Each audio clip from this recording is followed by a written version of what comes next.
gone into the doctor and said, give me this look. Like, because these trans, I don't know, we just call it trans women, look now like the Hollywood girls. They're all getting the same, like the buccal fat removal. Growing speculation that Meghan Markle went under the knife before her Paris disaster trip designed to traumatize Prince Harry, with that journey through Paris emulating that. Meghan, our Duchess, people will be able to watch it at a later time.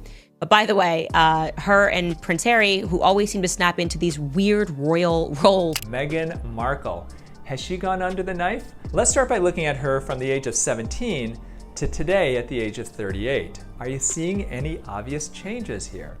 Well, I'd like to have you focus on her nose and her lips. Those are two areas that we're really going to focus on. If the boundary you want to push is your face, go for it. Go for it. If that's the boundary you want to push, if you want to see how far you can stretch your face before it pops, go for it. We're going to start with Meghan Markle. She's been in the news recently. She's kind of always in the news. I think she's a very attractive biracial girl or woman. Looks like possible tip graft and more tip projection, as well as the nostrils narrowing, bridge being more defined. So those are all telltale signs of a rhinoplasty being done. I will say I don't understand men getting plastic surgery because always age like a fine glass of wine. Meghan Markle, the royal duchess, is influencing trends worldwide, including plastic surgery. She's beautiful. I mean, her nose is just striking. Yes, that nose, pure perfection. She suffers from such a rare disorder of being unable to just be a human. A deep dive into Meghan Markle's ever-changing faces. Same woman, different faces. I have nothing against plastic surgery. God knows if I could afford it, I'd probably have something done. But Meghan Markle takes this to a completely different level. Believe it or not, you're gonna see and you're gonna tell me that if you saw these two women out in the street, you would think that they're the same women. If you go back and you look throughout Meghan Markle's entire career, she never wanted people to know that she was Black. She never wore that on her sleeve. She never spoke about her Blackness. Meghan Markle gets some sort of nose job or plastic surgery. That is a question I have been asking myself after people started to point out that, hey, her nose looks a bit different in her birthday picture.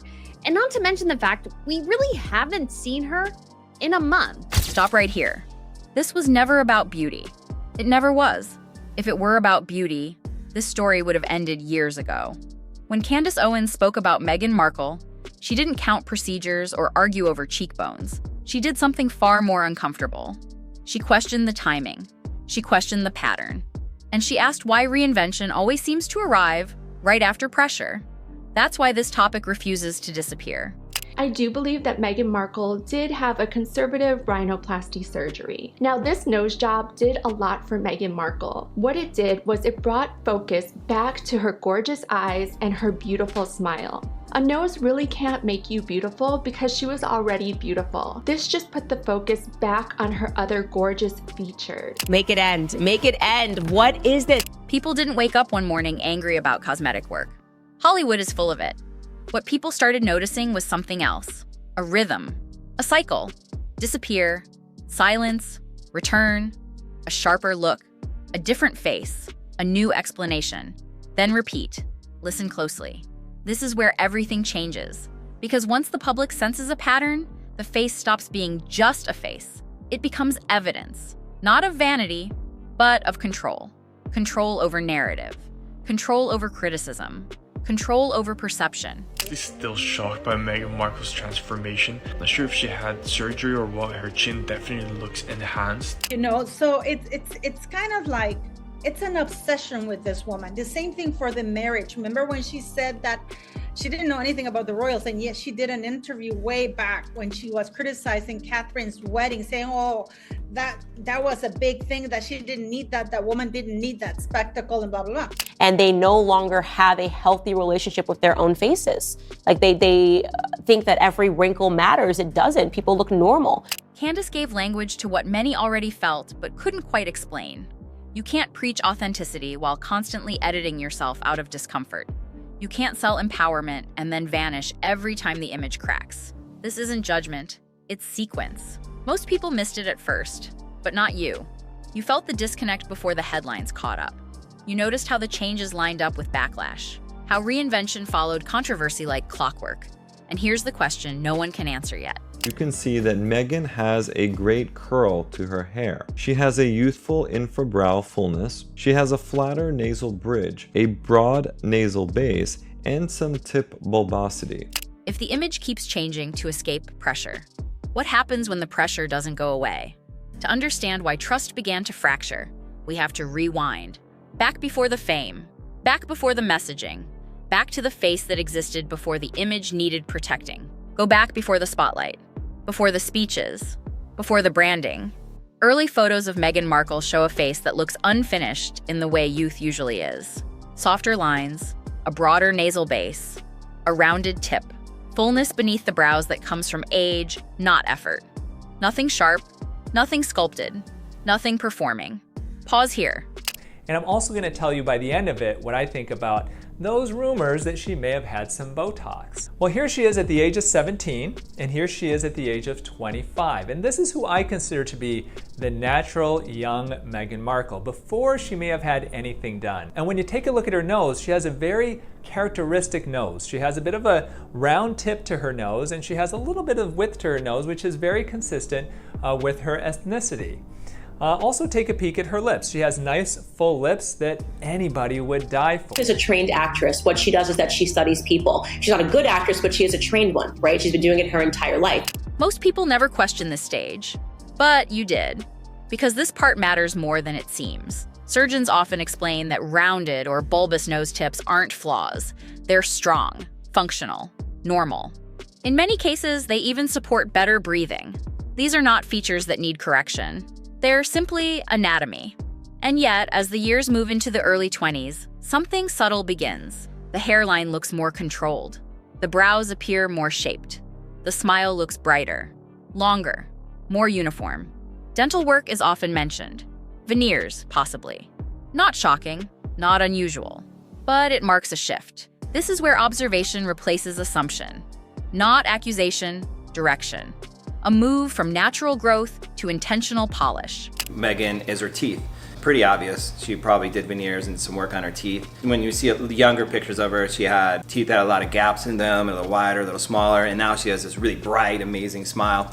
You know, people shouldn't underestimate how much that adds to somebody's look. Not only prettier, but again, younger, just more attractive, everything. So I think it was done well and not overdone, and I think it was a good job. One of the things that's pretty obvious is probably in her 20s or 30s or sometime around, a little bit younger, she did her nose. Rhinoplasty, again, is something that the noses don't naturally shrink, take more contour, the tip doesn't raise, nostrils don't come in on their own. So I'm kind of giving away, but that's what I noticed in her nose. So we look at her when she was younger, her nose was more bulbous, the nostrils were a little wider, the bridge of her nose wasn't as defined. And then as we move into, like I said, photos of her a little bit older, we see that the nose has shrunk down. The tip looks like possible tip graft and more tip projection, as well as the nostrils narrowing, bridge being more defined. So those are all telltale signs of a rhinoplasty being done. From letting the face mature to managing how it reads on camera. Many viewers say the same thing at this point. She already had strong bone structure, lip fullness others chase later. Balance people pay for. So the question forms quietly, and it sticks. Why refine what already worked? Because when authenticity later becomes the brand, early choices take on new meaning. They suggest planning, awareness, a long game. Nothing dramatic happens yet, but the trajectory is set. And once the trajectory is set, the changes don't stop. By the mid-20s, the face still looks familiar, but it no longer looks untouched. This is the stage people struggle to explain. They say, I can't point to one thing, but something changed. This is not my area of expertise, but you have been looking into this for some time, and you believe it is true that Meghan Markle has gone under the knife. Oh, yes. I mean, of course she has. She's never actually said I have, but you can see because certain things have changed quite significantly, and she's that sort of woman. She's going to do with it. I mean, the easiest one is to talk about teeth. When she was younger, she had gaps, and now she's got beautiful teeth, and that helps her give us all a lovely, shiny smile. So that's that. The cheekbones appear more pronounced in some photos. The jaw looks firmer. The smile shows more upper teeth, even at rest. The lips seem more defined without looking obviously altered. On its own, none of this proves anything. Together, it starts to feel intentional. Here's why this phase matters. Surgeons often say the features people chase later in life are exactly what appear here naturally. Visible tooth show, a short philtrum, balanced lip shape. These are outcomes many patients request after refresh procedures. And yet, at this age, those traits already seem present. So the question quietly shifts. Not what was done, but why refine it all? Why tighten or sharpen something that already photographs well? This is where the idea of preparation enters the conversation. Preparation for scrutiny. And then, but actually more important again, is the face, of course. And she had a different sort of face, really. She had a bridge that was too defined. So they worked on that, and they worked on the side. And all of the freckles which they used, the skin looked flawless because of all her freckles. For close-ups, for red carpets, for a future where every angle is judged. Nothing explodes yet. No headlines, no backlash. But something subtle happens in the audience's mind.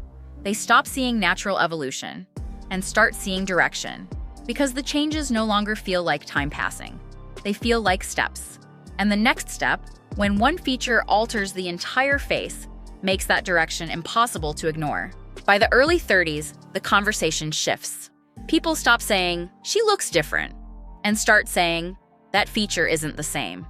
And the feature that keeps coming up again and again is the nose. Earlier images show a wider base, a softer bridge, a rounded tip. Then, over time, the structure appears tighter. The base looks narrower. But now let's take a peek at her 7 years later at the age of 32. Now she's made it big in Hollywood, and what are we seeing with her nose? Has it been thinned a little bit? I think it's definitely possible that she's had some very conservative thinning of her nose and maybe even a little projection added to it. The tip seems more refined.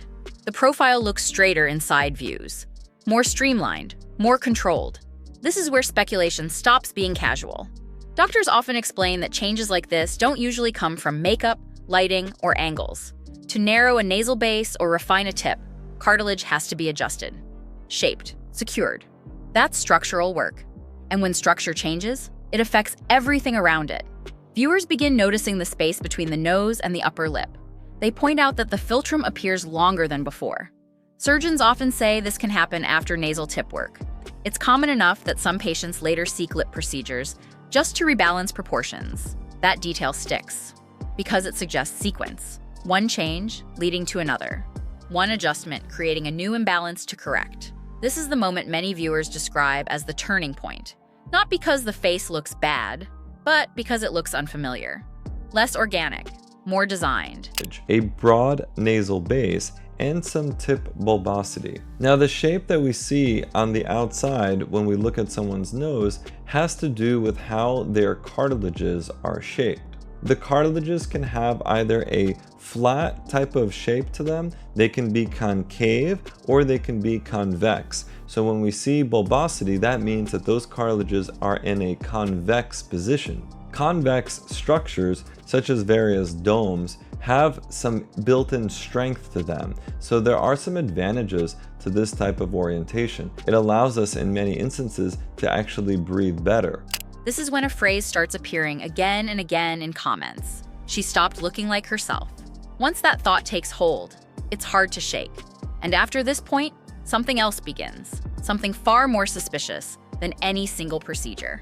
She doesn't just look different, she starts disappearing. After the structural changes, a new pattern quietly forms. She doesn't just change, she vanishes. Not permanently, not announced, just long stretches of silence. No red carpets, no casual sightings, no steady public rhythm. And then, suddenly, she's back. And when she returns, people don't focus on what she says. They study what they see. The brow sits differently. The cheeks look tighter in some moments, hollow in others. The jawline appears sharper. The skin looks smoother, but thinner, shinier. less forgiving. So different at the Balenciaga show, so I took a closer look. Looking at her appearance from 5 years ago when she was 39, her features have a softer quality to them. Now at 44, there is a notable shift in how more youthful her face looks, and it looks significantly more defined and lifted. While weight loss can enhance facial definition, that alone does not account for the changes that we're seeing here. I think she's had an upper and lower blepharoplasty and a face and neck lift. The upper eyelids are more on show, there's less skin around the under eye area, and the lower facial contour speaks for itself. Comparing this photo from 2021 to now, the tragus has been slightly altered and the earlobe position has changed in position and also how it attaches to the face. You can clearly see she takes great care of her skin, and non-surgical modalities like skincare, skin devices and Botox will play an important role here in enhancing the overall look. This is where viewers stop guessing and start tracking. Comments begin repeating the same questions in different words. Why does this keep happening? Why is it always after she disappears? Why does she come back looking reset? In Hollywood, long absences often line up with recovery windows. Swelling needs time to settle. Bruising fades. Tissue adjusts. That doesn't prove anything, but it explains why people connect the dots, especially when the changes don't follow normal aging. Aging usually softens a face. Gravity pulls downward. Volume shifts gradually. What people say they're seeing instead feels uneven. Tight here, hollow there, refined, then strained. That contradiction becomes the story. Many viewers say she looked younger before, softer, more relaxed, more human. Then going down the face, if you look at her nose, 100% she's had a rhinoplasty. So do you guys see that this is wider here and narrower here, and you can see more of the bridge of the nose. It's like more, what's the word right? It's just more defined, the bridge here, where the bridge here, it starts narrow and it goes big like this, and here it's like narrow all the way down. So if you look at her before picture, she does have, you can see a little bit of a tear trough here. And what I would do is just do like a tiny little drop there. But here it's completely, there's filler here. Going down the face though, if you look at this cheek, this is definitely filler. Do you see this? Where in the before picture, she doesn't have that. And once enough people feel that way, curiosity turns into skepticism. Because if the goal was to quiet criticism, the opposite happens. The disappearances don't calm the conversation. They fuel it. And then comes the return that was supposed to end the debate completely, on one of the biggest stages possible. Instead, it does the unthinkable. It makes everything worse. Paris was supposed to reset everything. High fashion, global cameras, a controlled room filled with people who know how to sell an image. This was meant to signal power, relevance, and renewal. Instead, it detonated the conversation. Under harsh lighting and unfiltered lenses, people didn't talk about the outfit for long. They talked about the face. The skin looked unusually shiny. The cheeks appeared more hollow. The jawline looked sharper, almost rigid. The eyes seemed tight, less relaxed. Many said she looked uncomfortable, like someone performing a version of herself that no longer fit. Picture. Now, she does still seemingly have the little bit of the bump here, which makes me a little less convinced that she had some sort of nose job in a way, because if you would fix this, why don't you fix that too? And somebody also mentioned that, well, hey, when you purse your lips like that, your nose does tend to move in a particular way where this sort of slope thing could disappear. Stop right here. Because the reaction wasn't slow, it was immediate. Words kept repeating across platforms. Harsher, pulled, gaunt, older, not younger. Some blamed extreme weight loss. Others whispered about overcorrection. Some mentioned medication rumors. None of it was confirmed, but the volume mattered more than certainty. This wasn't curiosity anymore. It was backlash. For years, changes were debated quietly. Paris made that impossible. The appearance was public, heavily photographed, and impossible to soften with angles or filters. Instead of admiration, there was mockery. People felt sold a reset that didn't work, a reinvention that felt forced, a comeback that looked desperate. Yes, one person said she looked as if she was wearing toilet paper. So I think that they were not very impressed by it. What's quite interesting, I think, when you look at all of this, that she is definitely suffering at the moment from a career slump until Saturday. Is this going to turn it around? That is the question. And once an audience decides a moment has backfired, the damage spreads fast. Because now the face wasn't just being judged, the strategy was. When strategy becomes visible, credibility takes the hit. And that's when the story stops being about looks and starts being about control. After Paris, something shifts in a way people can feel. The response isn't reflection. It isn't pause. It's pressure. Critics are brushed off. Questions are reframed as hate. Doubt is treated as disloyalty. And slowly, a pattern emerges that viewers recognize instantly. Be fond of doing that sort of thing. Gives her pleasure. That's what makes her feel big. But I think it's very nasty. And I don't think that she's going to make it, because she hangs on to Harry all the time. She's got his hand, his body, he can't move, he doesn't want him to go unless she gives him a sort of break for 2 days, 4 days, what it is. But actually when he's in a big place, she's very, very nervous, like she was in the French place. The more the image is questioned, the harder it's controlled. People share similar experiences, being blocked for mild criticism, being attacked for asking simple questions, being labeled cruel for noticing what their eyes can see. And once that happens, the audience doesn't feel inspired, they feel managed. This is where confidence quietly disappears. Because real confidence doesn't chase every comment. It doesn't need armies. It doesn't need constant correction. It absorbs. It holds. It moves on. What people sense instead is fear. Fear of losing control.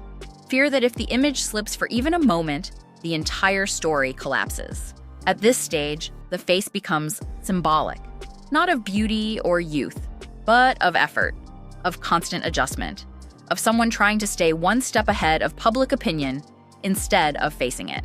Viewers phrase it simply, if there's nothing to hide, why all the force? That question doesn't need an answer to grow louder. Because once control replaces confidence, the benefit of the doubt disappears. And that's when the damage moves beyond appearance. It reaches reputation. This is where Candace's words hit hardest. Not because they were cruel, but because they were clean. She didn't debate procedures. She didn't diagnose. She pointed to the pattern. Reinvention after backlash. Silence after criticism. A new look when the old narrative stops working. And then came the line that ended the argument for many people. You can't surgically outrun accountability. That landed because it matched what people had already lived through. By now, the audience wasn't debating what was done. They were questioning why. They were exhausted by resets that felt cosmetic rather than honest. Buckingham Palace's balcony is now, like any other influencer, getting paid to promote a restaurant that she's having her birthday at. I guess things are getting so dire, we must now get essentially comped a birthday meal. So you can see the lengths that Meghan Markle has fallen.